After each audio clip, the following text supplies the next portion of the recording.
I caught up on the cultural phenomenon of heated rivalry. When you start off the first episode of this gay smut hockey adaptation, it is very much apparent that the hockey is not going to be front and center, but it's going to be their sticks and if they can score. If that makes sense. A show that is like, two people wanting each other, but it's not okay in the circumstances that they're in. To do that, the first and second pick in the same draft and immediately fall for each other. And then it's about like taking in an episode. Sometimes it jumps ahead like multiple seasons, multiple years, just goes back and forth in this whole time span. And this adaptation is of a long running series that started in like 2018 or something like that, and already has like 7 books in them, or there's a new one coming out this year as well. I don't know if it's already out, and it's been hugely popular. I feel like it even made it to the Golden Globes last night, right, with two of them presenting an award there. And I gotta say, I am a bit of a hockey fan. Like, I'm a fan of a bunch of teams. I do watch my fair share, and that's not like a complete affiliation. This is my team, but usually you can't talk about at the moment. You can't talk about them. They are having a horrible run at the moment. Also Boston is the team that Hollander plays for. And of course, with Crosby, the Pittsburgh Penguins. I'm a fan of. I watch a ton of hockey. I watch hockey every day when the season is on. I watch a ton of full games and all of the recaps, literally for like the last 3 seasons. So it's like I'm interested in this and sort of the broader implications and references it has for hockey as a whole. I used to play myself. And the show is like, in a lot of ways, it's very funny. Like when they have top-down shots of like where we need to see them. It's like the top half on ice, but then all of the actual like scenes where stuff is happening with the stick on the ice, it's just the lower half of someone, and it's clearly not them. And it's very funny. It's very low production. I think the first 2 episodes, if we're being honest, the first 2 episodes of the show are not very good. A lot of them is like it's just them in hotel rooms. One of them covering part of the other one up as they are like giving oral pleasure to each other. Like the show is very explicit, but also not that explicit. You never see any nudity in it. Like in a way where you see like a dick, where you see like full on nudity, right? It's still covered up, but it's very much like them bent over, and like it's very like there's a lot of sex in the show, but it's not. Ewan, I've just gone on series Graf. What the fuck is this shit? What? Episode 1, 2, 9.3, 9.4, 9.3, 9.6, 9.9, 9.9. Average 9.6. What the hell is this? It's one of the greatest shows of all time. No, it's honestly not that. I think there's just like a lot of excitement at the moment for it, and I totally understand. I think where it really shines is in that 3rd episode, which sees the focus be pulled off of the 2 main guys onto Hunter, another character who is like an old, like someone who's been in the league longer and has been keeping his sexuality a secret for way longer as well. And he falls in love with his barista. And that's actually the first book in the series. Heated Rivalry is the second one. So they sort of in this first season weave these 2 stories into the same one. And there's like 3 books in between before they go back to like the story of Ilya Rozanov and Hollander, these 2 lead guys. And then there's 2 books. The last 2 books were about them, I think, centering around them again. I think the sort of backbone of why I really enjoyed this is like there's a full episode where they're like barely in it. They're just on the sidelines. And that to me was like a lot of it is like you can see that it's lower budget. Some of the performances aren't really all the way there yet. I think that the lead guy of Hollander, the Canadian kid, is very like I just don't like him. He's like very off-putting. He's like in a very like shy, insecure way of, I don't know, something about it I didn't like. I like the dynamic way more between these other 2. And there's genuinely in episode 5 a moment where I was crying. I was hitting my table. I was like screaming. I had a huge fucking reaction to that because they built to a moment that is so incredibly well done. For a show that really starts off was like it's not very, it's low budget. It's not really, it's like a B, like, I don't know what you would. I read that it was shot on a very short time for a series as well. So exactly, like I know there's a ton of budget, constraints to it, right? That you can feel.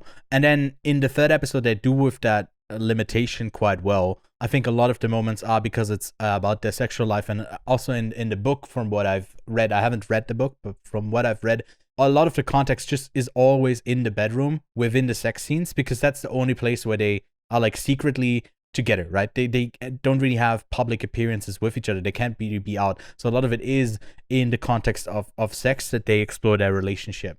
And it is very much, I believe, like, about 30-40% of it is definitely like smart of it just actually being, sex stories. That doesn't devalue a story. It ultimately can still be very interesting.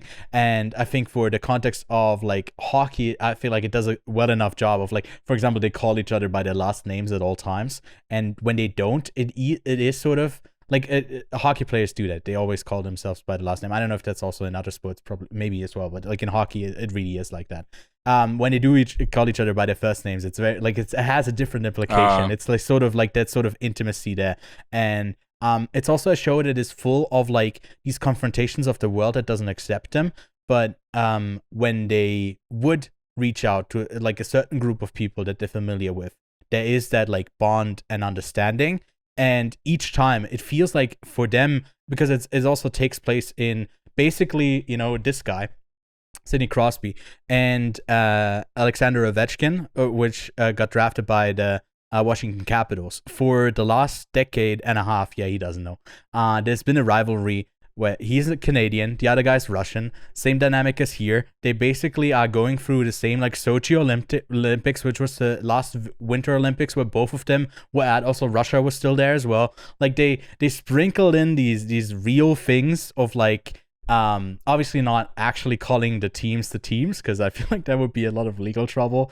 A lot of them are like innuendos of like the Boston Pistons, and it's like, a dick, and the other thing is like the Montreal. No, actually I said it wrong earlier when I said Boston is where the Canadian plays for. It's actually the Russian Ilya who plays for Boston, which is also, he's. I wouldn't have been able to correct you, bro. It's not a real team. It's like a fictional one. And Montreal has like a sort of thing that looks like, an ass a bit more in the logo. And he's the bottom, and Ilya's the top, and he's the piston with the, like, a lot of that like innuendo is in there. But it is sometimes a bit more subtle. But then also, in the Hunter story with his barista, all of it is like basically, oh yeah, do you want some extra banana in your smoothie? Because he's a smoothie barista. So like so it's also very cheesy then? Yeah, in a lot of ways it is cheese. Yeah, I feel like, yeah, it's it's really hard to describe. I don't know why I got so incredibly invested so quickly, because I was like surprised of how much it connected with people. Yeah, I don't know. It has like in a weird enough way, how Ted Lasso felt at moments where like that over earnestness like sort of took over and it came off as fake. This is in that sweet period right now where it doesn't feel like that at all, because it's like these moments are made for the first time, especially in like hockey nowadays. I feel like there's no openly gay person, I feel like, in the National Hockey League right now. I think so. None.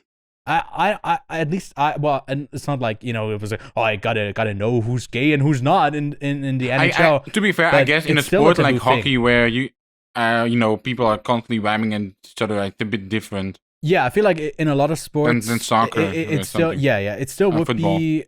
I think it's also no, you're right about that. I think hockey is definitely also one a bit more of a conservative sport. It's small and niche, and I think it also is more. There's still that thing over there. It's also, Russia is very broadly just like, the unaccepting part, which doesn't make sense. I mean, that's not too far off. There's also like a movie star character who's in there, and like it jumps through time quite a bit. But I think episode 5 is legitimately, from what I've seen so far of this year, has some moments that are on par with something like Industry, like The Pit, which I'm going to talk about in a second, of moments that do truly feel special. And it is about like sort of letting something play out that maybe is very much a dream scenario for someone who is gay and has to sort of say what they feel like hidden, and what someone coming out represents for a larger group of people who sort of carry that burden with them, and how much it feels like when their burden gets lifted that you feel that for them as well. It's very moving. It's incredibly well made, and I'll be checking out season 2 as soon as it drops. So, Heated Rivalry. I have one more endorsement. I love it. I have one more final question for you. Because when I hear you talking about it, I especially with all the books, etc., I couldn't stop but help thinking about Heartstopper. So how does it compare to Heartstopper? I don't like Heartstopper because I think all of the characters are so like they're so. Because like Heartstopper is critically it's a critical darling from what I've seen. And Heartstopper is way more of like no, let's not hurt anyone's feelings, and we're so like it is like to me they're so nice, overly nice, where like that is like I don't know, it makes maybe for teenage characters who are so like maybe fragile, it does make more sense. Here it is pairing it up with sort of the professionalism of being this sort of athlete, and having on top of like them being in love, they have the dilemma of being on two opposing teams who hate each other, which isn't really part of like a huge part of the series. I don't know if it's more in the book, but you don't really feel that like rivalry that much. No, it has a different dynamic because Ilya is also very short, like quite rude. You know, it's not a lovey-dovey in a way, right?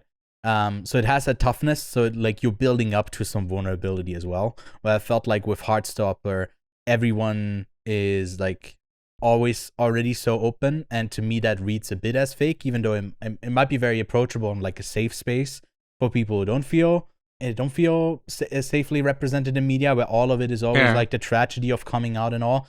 And this is also, you know, sort of about that, like how all of it is rooted against them to come out, but then it spends so much time with them in these moments where they are intimate with each other, and a lot of it, let's just call a spade, it's just them fucking. Like there's a lot of sex in this, but yeah. What can I say? Heated Rivalry is a ton of fun. Well, I don't really watch TV, so yeah. And again, really I've seen so many things about it, like people raving about it. I also feel like the train is like way further ahead. Like I'm not gonna, you know. I also felt that, and then I just binged it all yesterday.